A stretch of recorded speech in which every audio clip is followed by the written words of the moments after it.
नमस्कार दोस्तों, इस वीडियो में हम 36 क्वेश्चन देखने वाले हैं ज्योग्राफी के। तो बिना समय को गवाए चलिए स्टार्ट करते हैं ताकि हम फटाफट इन क्वेश्चंस को देख सकें और अपने ज्योग्राफी के कॉन्सेप्ट्स को क्वेश्चंस को रिवाइज कर सकें। तो पहला क्वेश्चन है हमारा, सौर प्रणाली की खोज किसने की थी? तो सौर प्रणाली की जो खोज की गई थी वो की गई थी कॉपरनिकस के द्वारा। तो इसका सही उत्तर हो जाएगा कॉपरनिकस। इसके बाद अगला प्रश्न है हमारा, सूर्य के चारों ओर घूमने वाले खगोलीय पिंड क्या कहलाते हैं? तो सूर्य के चारों ओर जो खगोलीय पिंड घूमते रहते हैं उसको ग्रह बोला जाता है। तो इसका सही उत्तर हो जाएगा ग्रह। इसके बाद अगला प्रश्न है हमारा, ग्रहों की गति का नियम किसने प्रतिपादित किया था? तो ग्रहों की जो गति का नियम था ये प्रतिपादित किया गया था केपलर के द्वारा। तो इसका सही उत्तर हो जाएगा केपलर।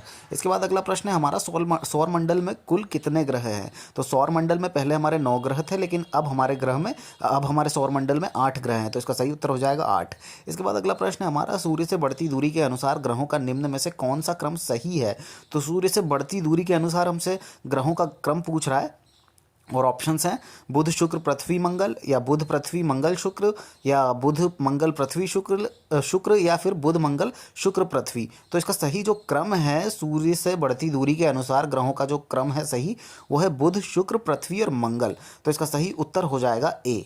इसके बाद अगला प्रश्न है हमारा, पृथ्वी से बढ़ती दूरी के अनुसार ग्रहों का निम्न में से कौन सा क्रम सही है? तो बढ़ती दूरी, पृथ्वी की बढ़ती दूरी के अनुसार से पूछ रहा है, तो वो हो जाएगा शुक्र मंगल बुध और बृहस्पति। तो इसका सही उत्तर हो जाएगा शुक्र मंगल बुध और बृहस्पति। इसके बाद अगला प्रश्न है हमारा, आकार के अनुसार सौरमंडल के ग्रहों का अवरोही क्रम क्या है? तो आकार के अनुसार हमसे सौरमंडल का अवरोही क्रम पूछ रहा है, आरोही नहीं पूछ रहा है। तो अवरोही क्रम जो है वो हो जाएगा, इसका सही उत्तर ए हो जाएगा, क्योंकि आकार के अनुसार हम देखें तो जो अवरोही क्रम के अनुसार अगर हम देखें तो बृहस्पति, फिर शनि, फिर अरुण, फिर वरुण, फिर पृथ्वी, फिर शुक्ल, फिर मंगल और फिर उसके बाद आखिरी में बुध। तो इस तरीके से ये अवरोही क्रम हो जाएगा सौरमंडल के ग्रहों का। इसके बाद अगला प्रश्न है हमारा, निम्नलिखित में से कौन सौरमंडल का भाग नहीं है? ऑप्शंस है निहारिका या धूमकेतु। तो धूमकेतु जो है ये तो सौरमंडल का भाग है, लेकिन निहारिका जो है ये सौरमंडल का भाग नहीं है। तो इसका सही उत्तर हो जाएगा निहारिका। इसके बाद अगला प्रश्न है हमारा, सूर्य के चारों ओर चक्कर लगाते ग्रह का वेग कितना होता है? तो सूर्य के चारों ओर चक्कर जो लगाते हैं वो उन ग्रहों का वेग जो है वो अधिकतम होता है जब सूर्य के समीप होते हैं। वो जब भी वो सूर्य के समीप होते हैं तो सबसे ज़्यादा वेग में वो चक्कर लगा रहे होते हैं जो ग्रह रहते हैं वो। तो सबसे अधिकतम वेग कब होता है? जब वो सूर्य के समीप होते हैं। इसके बाद अगला प्रश्न है, अंतरिक्ष में कुल कितने तारामंडल हैं? तो अंतरिक्ष में कुल 88 तारामंडल है। तो इसका सही उत्तर हो जाएगा 88। इसके बाद अगला प्रश्न है, निक्स ओलंपिया कोलंपस पर्वत किस ग्रह पर स्थित है? तो निक्स ओलंपिया कोलंपस पर्वत जो है ये मंगल ग्रह पर स्थित है। तो इसका सही उत्तर हो जाएगा मंगल ग्रह पर। इसके बाद अगला प्रश्न है, पार्थिव ग्रहों की संख्या कितनी है? तो पार्थिव ग्रहों की संख्या हमसे पूछ रहा है, ऑप्शन से 7 और 4। तो 4 जो है वो पार्थिव ग्रहों की संख्या है। तो इसका सही उत्तर हो जाएगा 4। इसके बाद अगला प्रश्न है हमारा, बाह्य ग्रह या बृहस्पति सदृश ग्रहों की संख्या कितनी है? तो बाह्य ग्रह या बृहस्पति सदृश ग्रहों की जो संख्या है वो है 4। तो इसका सही उत्तर हो जाएगा 4। इसके बाद अगला प्रश्न है हमारा, बृहस्पति सदृश ग्रहों में सम्मिलित कौन नहीं है? तो बृहस्पति सदृश जो ग्रह हैं उनमें सम्मिलित शनि तो है पर मंगल नहीं है। तो बृहस्पति सदृश ग्रहों में मंगल सम्मिलित नहीं है। इसके बाद अगला प्रश्न है, निम्नलिखित में से किन 2 ग्रहों को छोड़कर शेष सभी ग्रह सूर्य के चारों ओर वामावर्त घूमते हैं? तो हमसे 2 ग्रह ऐसे पूछ रहा है जो सूर्य के चारों ओर वामावर्त नहीं घूमते हैं। तो जो है शुक्र और अरुण जो है ये सूर्य के चारों ओर वामावर्त घूमते हैं। तो इनको छोड़कर सभी ग्रह सूर्य के चारों ओर वामावर्त घूमते हैं। तो शुक्र और अरुण को छोड़ के बाकी जो दूसरे ग्रह हैं वो वामावर्त घूमते हैं और ये दोनों नहीं घूमते हैं।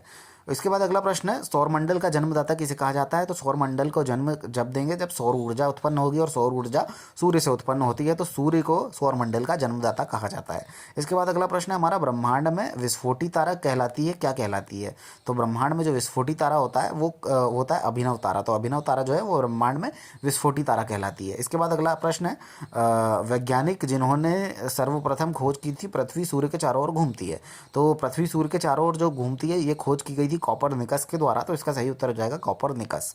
इसके बाद अगला प्रश्न है हमारा, निम्नलिखित में से कौन सा ग्रह नहीं है? हमसे पूछ रहा है ग्रह कौन सा नहीं है। तो मंगल एक ग्रह है पर सूर्य जो है वो ग्रह नहीं है। अब और पुराने जो भारतीय थे वो सूर्य को ग्रह मानते थे, लेकिन सूर्य जो है वो ग्रह नहीं है। इसके बाद अगला प्रश्न है हमारा, सूर्य के संगठन में सहायक गैस कौन सी होती है? तो सूर्य के संगठन में जो दो गैसेस से मिलकर सूर्य बना हुआ है वो है हाइड्रोजन और हीलियम। तो इसका सही उत्तर हो जाएगा हाइड्रोजन और हीलियम। इसके बाद अगला प्रश्न है, सूर्य के मध्य भाग को क्या कहा जाता है? प्रकाश मंडल या वर्णमंडल? तो सूर्य का जो मध्य भाग होता है उसको प्रकाश मंडल कहा जाता है। तो इसका सही उत्तर हो जाएगा प्रकाश मंडल। इसके बाद अगला प्रश्न है हमारा, सूर्य के ऊपर के भाग को क्या कहा जाता है? ऑप्शंस हैं समताप मंडल या वर्णमंडल। तो जो ऊपरी भाग होता है सूर्य का वो कहलाता है वर्णमंडल। तो इसका सही उत्तर हो जाएगा वर्णमंडल। इसके बाद अगला प्रश्न है हमारा, सूर्य सदैव पूर्व से निकलता है क्योंकि पृथ्वी पश्चिम से पूर्व की ओर घूमती है या पृथ्वी पूर्व से पश्चिम की ओर घूमती है? तो पृथ्वी जो है वो पश्चिम से पूर्व की ओर घूमती है और इसीलिए सूर्य जो है वो पूर्व से निकलता है। तो हमको याद रखना पड़ेगा कि पृथ्वी पश्चिम से पूर्व जब घूमती है तो सूर्य जो है पूर्व से निकलता है। इसके बाद अगला प्रश्न है, नॉर्वे में अर्धरात्रि के समय सूर्य कब दिखाई देता है? तो नॉर्वे में अर्धरात्रि मतलब 12 बजे रात को भी सूर्य दिखाई देता है और वो दिन होता है 21 जून का। तो 21 जून को नॉर्वे में अर्धरात्रि के समय सूर्य दिखाई देता है। इसके बाद अगला प्रश्न है हमारा, एक ग्रह की अपने कक्ष में सूर्य से अधिकतम दूरी को क्या कहा जाता है? तो एक ग्रह की उसके कक्ष में जब सूर्य से अधिकतम दूरी को नापा जाता है तो उसको अपसौर कहा जाता है। तो अपसौर जो है वो सूर्य से अधिकतम दूरी कही जाती है एक ग्रह के उसके कक्ष में। ठीक है। इसके बाद अगला प्रश्न है हमारा, एक ग्रह की अपने कक्ष में सूर्य से निम्नतम दूरी क्या कही जाती है? तो वो होती है उपसौर। तो अधिकतम दूरी हो जाती है अपसौर और जो निम्नतम दूरी होती है वो होती है उपसौर। इसके बाद अगला प्रश्न है हमारा, निम्नलिखित में से किनके बीच की औसत दूरी को खगोलीय एकक कहा जाता है? तो खगोलीय एकक जो है ये पृथ्वी और सूर्य के बीच की जो दूरी होती है उसको खगोलीय एकक कहा जाता है। तो हमको याद रखना पड़ेगा कि जो औसत दूरी होती है पृथ्वी और सूर्य के बीच की उसको खगोलीय एकक कहा जाता है। इसके बाद अगला प्रश्न है, मध्य रात्रि का सूर्य किस क्षेत्र में दिखाई देता है? तो मध्य रात्रि का जो सूर्य होता है वो आर्कटिक क्षेत्र में दिखाई देता है। तो इसका सही उत्तर हो जाएगा आर्कटिक क्षेत्र में। इसके बाद अगला प्रश्न है हमारा, सूर्य में काला धब्बा क्या है? सूर्य में काला धब्बा हमसे पूछ रहा है। ऑप्शन से धब्बे वे स्थान है जो प्रकाश उत्सर्जित करने में असमर्थ हैं। तो इसका सही उत्तर हो जाएगा यही, क्योंकि सूर्य में जो भी काले धब्बे दिखते हैं हमको, वो काले धब्बे वो स्थान होते हैं जो प्रकाश जिनसे नहीं निकलता है, इसलिए वो काले दिखते हैं। इसके बाद हमारा अगला प्रश्न है कि सूर्य के रासायनिक मिश्रण में हाइड्रोजन का प्रतिशत कितना होता है? हमसे रासायनिक केमिकल कंपोजिशन पूछ रहा है सूर्य की और उसमें पूछ रहा है हाइड्रोजन कितने प्रतिशत होती है।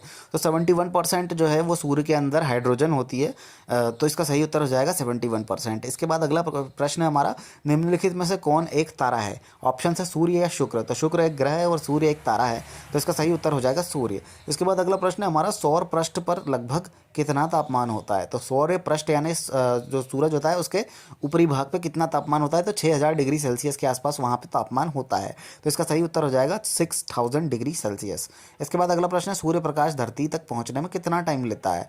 तो 8.3 मिनट जो है सूर्य के प्रकाश को धरती पर पहुँचने में लगता है। तो इसका सही उत्तर हो जाएगा 8.3 मिनट। इसके बाद हमारा अगला प्रश्न है कि सूर्य के सबसे पास कौन सा ग्रह है? तो सूर्य के सबसे पास जो ग्रह है वो है बुध ग्रह। तो इसका सही उत्तर हो जाएगा बुध।